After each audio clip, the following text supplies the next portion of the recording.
Masa mahasiswa yang tergabung dalam Badan Eksekutif Mahasiswa Seluruh Indonesia kembali berunjuk rasa menyuarakan penolakan Undang-Undang Cipta Kerja. Masa berharap bisa berdialog dengan Presiden Jokowi, namun akhirnya membubarkan diri menjelang petang.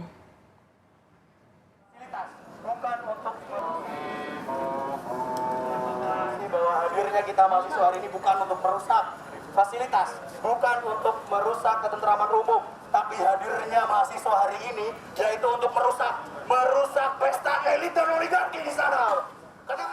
Mahasiswa dari Aliansi Badan Eksekutif Mahasiswa Seluruh Indonesia hari ini berunjuk rasa menyampaikan aspirasi atas penolakan Undang-Undang Cipta Kerja. Mahasiswa berunjuk rasa damai di kawasan Patung Kuda, Jakarta Pusat. Peserta aksi menepis tudingan aksi mereka dipicu disinformasi berita bohong terkait Undang-Undang Cipta Kerja. Koordinator Pusat Badan Eksekutif Mahasiswa Seluruh Indonesia, Remi Hastian, dalam program Kompas Petang berharap agar Presiden Joko Widodo membuka ruang dialog bersama mahasiswa. Mas Remi, saat ini berarti untuk hari ini demonya sudah selesai? Sudah, tapi kita akan melanjutkan perjuangan di tanggal 20 Oktober kembali. Tanggal 20 Oktober itu bertepatan dengan apa? Dengan evaluasi 1 tahun Jokowi Ma'ruf Amin. Oke, kenapa tanggal 20 Oktober? Ya tadi, itu evaluasi 1 tahun Jokowi Ma'ruf Amin yang akan kita sampaikan narasinya perihal penolakan Undang-Undang Cipta Kerja. Oke, kita tahu posisi Anda menolak Undang-Undang Cipta Kerja, tapi bisa didetailkan lagi bahayanya apa? Apa yang menjadi kekhawatiran?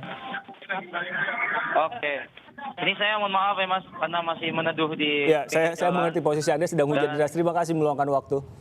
Ya, saya sampaikan bahwasanya mengenai poin-poin penolakan, sebenarnya dari permasalahan aspek formil, ketika penyusunan sesampainya akhirnya disahkan secara terburu-buru, secara diam-diam, gitu kan, yang barangkali itu menjadi poin kekecewaan kita. Dan kalau kita berbicara aspek material yang mungkin lebih rincinya perihal per pasal, sulit kalau misalnya kita akan menyampaikan di sini karena memang kondisinya ada ruang diskusi yang barangkali akan lebih luas terkait permasalahan ini, Mas. Tapi Mas Remi, saya mau nanya, kalau pemerintah mengatakan demo Undang-Undang Cipta Kerja ini karena ada disinformasi, menurut Anda? Menurut saya yang jelas pemerintah lah yang membuat hoax dan disinformasi itu sendiri. Kenapa? Karena draft final yang telah diberikan dari DPR dan juga Presiden itu baru hari ini, gitu. Logikanya, ketika pemerintah menyampaikan para demonstrasi itu termakan hoax dan disinformasi, masalahnya adalah ketika kita sudah melakukan penolakan besar-besaran di wilayah dan juga di pusat, ya, draft final itu baru diserahkan dari DPR ke Presiden. Tandanya yang menciptakan hoax dan disinformasi ini siapa? Kenapa? Karena memang masyarakat pada saat ini pun dia nggak tahu draft finalnya itu seperti apa, sampai akhirnya penolakan pun terjadi kayak gitu di setiap wilayah maupun di pusat itu sendiri. Kita bahasanya bukan ditemui terhadap kita mau ke istana, tapi lebih ke Pak Presiden Jokowi yang terhormat itu mau menemui masa aksi. Oke, saya ke... Naskah resmi Undang-Undang Cipta Kerja kini sudah di tangan Presiden Joko Widodo.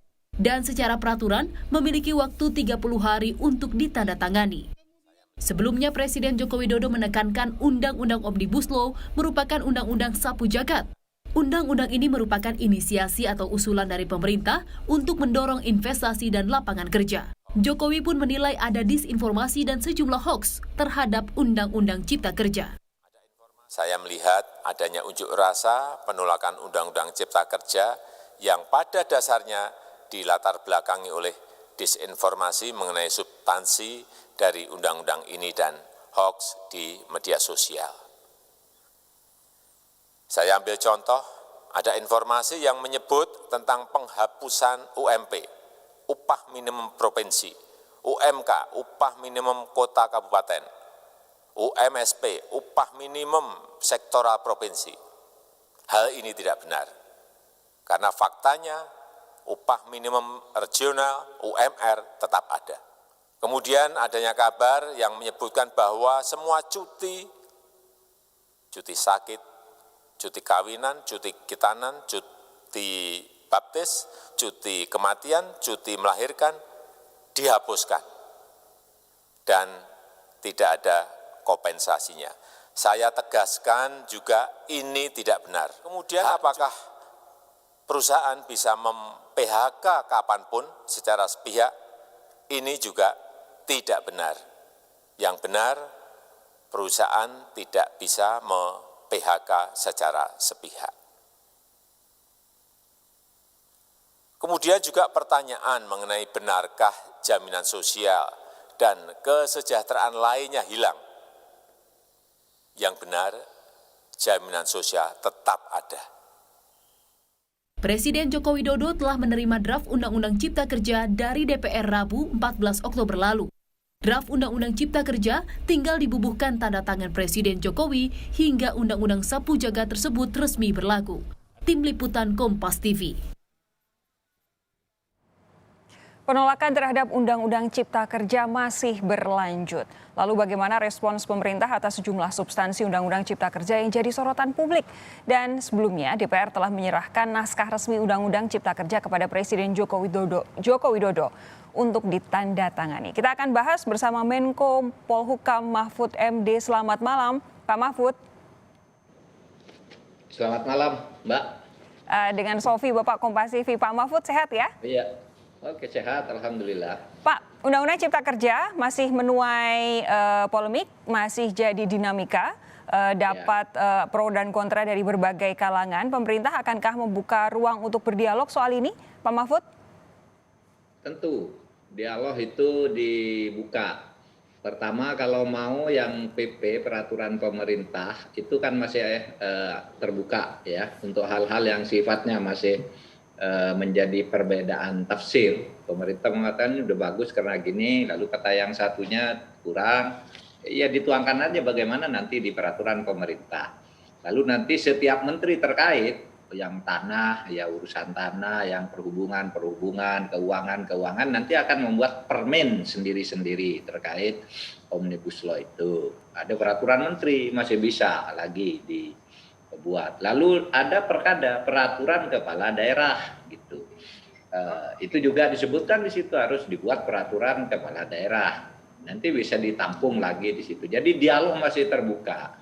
Tapi bagi yang sudah menganggap final itu tidak cocok, melanggar hak konstitusional, itu silahkan ke Mahkamah Konstitusi. Jadi bisalah, masih banyak jalan. Oke, Pak Mahfud, Anda tadi menyebut akan membuka ruang dialog. Ini di luar dari tuntutan mahasiswa untuk berdialog langsung dengan istana, dalam hal ini Presiden Joko Widodo. Apakah keterangan Anda tadi ini semacam mengiyakan bahwa akan ada konsultasi publik dalam merancang atau dalam menyusun 39 aturan turunan, 34 PP dan 5 Perpres ini dari Undang-Undang Cipta Kerja, Pak Mahfud? Iya, pasti kan menerima masukan-masukan kan. Bahkan tadi sudah ada dari Muhtar Pahan gitu ngajak dialog, lalu saya salurkan ke Kemenko Perekonomian dan ke Menaker gitu, sudah mau dirancang dialog kan begitu gitu nanti dialognya gitu. Nggak usah kita merancang dialog, nggak usah ribut-ribut rame-rame, tapi yang mau demo ya demo saja. Saya seneng juga nontonnya tuh lari-lari di tengah hujan gitu kan bagus. Pak Mahfud, kalau menurut undang-undang kan aturan turunannya ini kan diberi waktu 3 bulan. Pak Presiden memberi target 1 bulan. Ditambah dengan konsultasi-konsultasi publik untuk menampung aspirasi-aspirasi yang mungkin kemarin belum tertampung ketika Undang-Undang Cipta Kerja. Masuk akal nggak ini Pak, durasi ini? Ya bisa saja gitu. Kan itu bisa dipencar-pencar kan, bisa dipencar-pencar ke per bidang gitu. Tergantung itunya juga, karena sebenarnya Mbak, peraturan pemerintah itu sudah disiapkan bersamaan dengan RUU-nya dulu, gitu. Sudah disiapkan juga draft kasarnya itu. Sekarang kan tinggal merapikan saja sebenarnya. Gitu. Oke, Pak Mahfud begini, proses-proses kemarin banyak ahli hukum bahkan menganggap itu prosesnya cacat, relatif tergesa-gesa katanya. Kemudian ada beberapa konsultasi publik yang tampak dilewati begitu. Ada sempat 4 versi draft yang beredar sebelum dibawa ke pemerintah, lalu dikembalikan. Akhirnya ada versi kelima. Nah, ini menimbulkan keraguan di mata publik. Apakah nanti akan keabsahannya di depan hukum itu bisa benar-benar berlaku. Nah, Kalau seperti ini apakah tidak justru cacat dan berbahaya, Pak Mahfud? Ya itu biar MK yang menilai ya nanti kalau itu cacat, karena itu sudah urusan DPR yang bersidang bagaimana mengesahkannya dan sebagainya, sudah bukan urusan pemerintah. Kalau menyangkut cacat formal ya, cacat formal prosedural kan bukan pemerintah, itu bagaimana prosedur, mekanisme dan tata tertib DPR dilaksanakan apa tidak gitu. Tetapi kalau draft itu beredar banyak sekali, ini nih, lihat tuh di meja saya ini ada 6 draft nih, 6 macam draft yang berbeda-beda. Itu justru menunjukkan bahwa dialog-dialog itu berlangsung. Ketika pertama draftnya ini, lalu datang orang, Pak saya usul ini diubah. Sesudah diubah dicetak lagi draftnya berubah ini. Sudah itu datang Pak Iqbal dengan organisasinya mengusulkan 13 butir. Diolah bersama lagi sampai berkali-kali jadi ini. Lalu di DPR diubah menjadi ini. Jadi bukan versi yang berbeda-beda, itu perubahan dari waktu ke waktu karena berdiskusi. Begini Pak Mahfud, tentang materi itu. begini gitu. Pak Mahfud, kalau soal penyusunan di pemerintah, oke lah, kami masyarakat umum mungkin tidak terlalu memahami begitu. Tapi ketika ada di DPR, itu kan yang pertama draft dari pemerintah kan memang yang ada di website Kemenko Perekonomian yang 1028 halaman. Lalu ketika tanggal 5 Oktober sebelum rapat sidang paripurna itu yang 905 halaman. Ini saja sudah berubah banyak sekali. Fine, itu masih jadi draft. Tapi kemudian ada pengesahan undang-undang di DPR, lalu muncul lagi 2 draft lagi, Pak. Lalu yang terakhir ada 812 halaman. Ini kan sesuatu yang kemudian pantas jadi pertanyaan karena sudah diketok oleh DPR, kenapa masih draftnya berubah-ubah.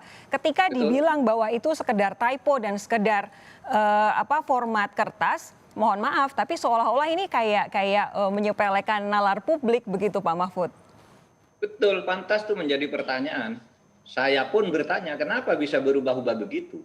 Ya kan? Saya pun bertanya, kok bisa berubah begitu? Sudah diketok mestinya ya selesai. Nah, untuk itu apa yang sebenarnya terjadi itu dibawa aja ke Mahkamah Konstitusi nanti, kan nanti akan terlihat gitu. Semua punya bukti, semua punya nalar publik gitu. Dibawa ke sana. Kalau Anda tanya kok kemarin juga kita bahas di sidang kabinet ke presiden itu naskahnya berubah, halamannya ke presiden. Ya itu kan urusan DPR gitu. Dia pertanggungjawabkan sendiri karena itu prosedur di DPR ketika membuat itu sesudah diketok gitu. Tapi memang ada aturannya. Sesudah kalau paripurna itu menyatakan memberi tugas kepada Balek atau kepada Panja atau kepada Pansus untuk memperbaiki sesuai dengan masukan di paripurna, itu sudah biasa terjadi. Tinggal sekarang dicek apakah mandat itu diberikan pada saat sidang apa tidak. Gitu aja. Pak Mahfud, saya ingin bertanya ini kalau boleh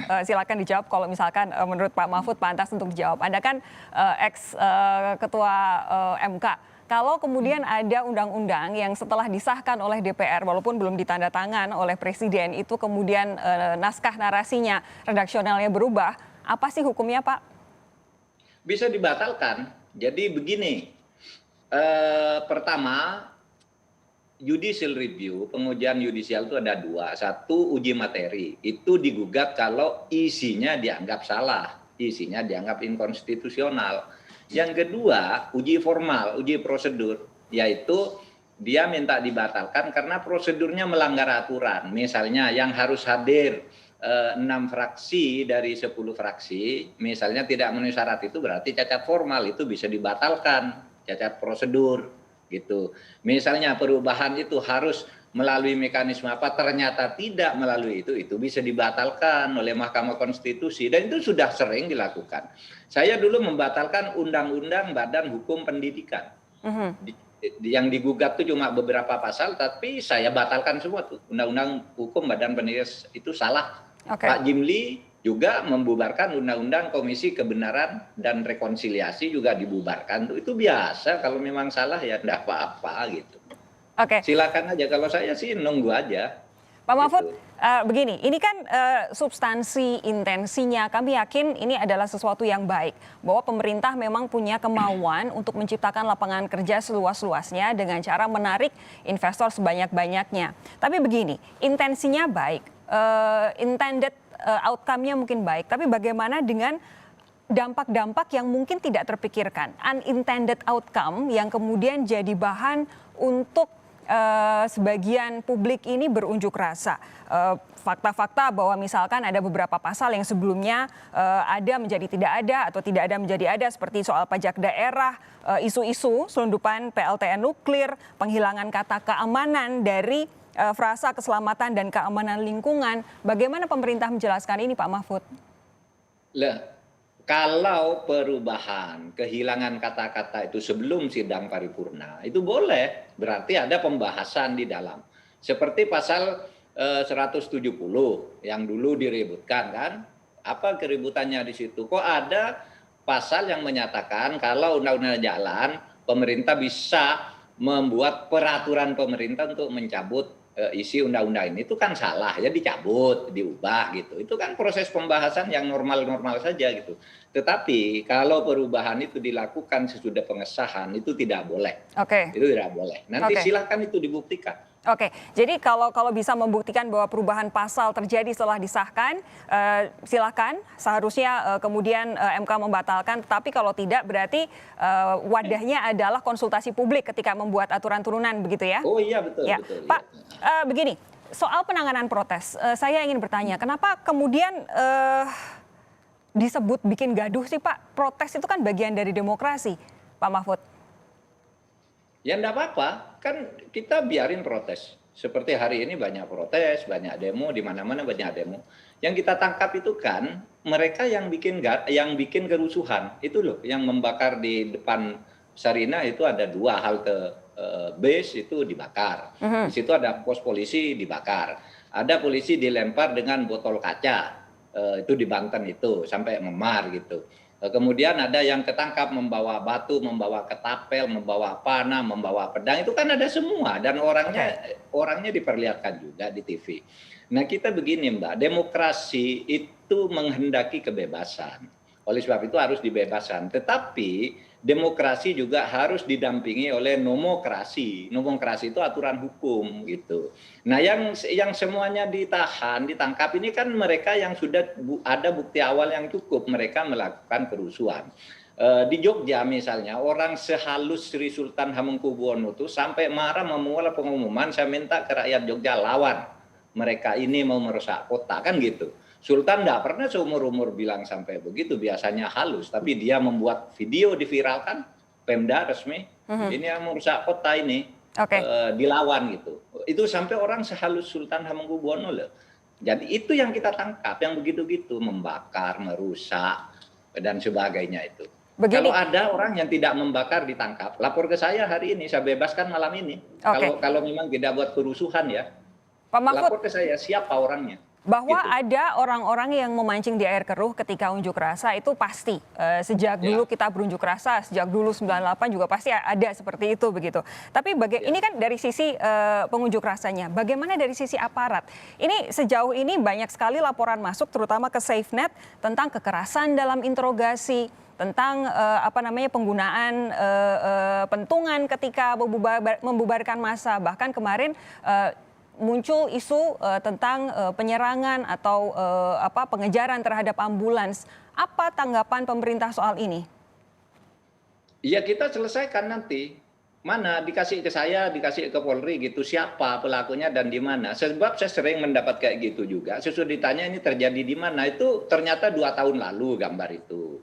Ternyata di luar negeri gambar itu. Coba sekarang berikan di mana itu? Kalau yang ambulan dikejar itu kan sudah jelas, ya sudah ada penjelasannya dari Polri mengatakan bahwa dia di stop untuk diperiksa malah lari.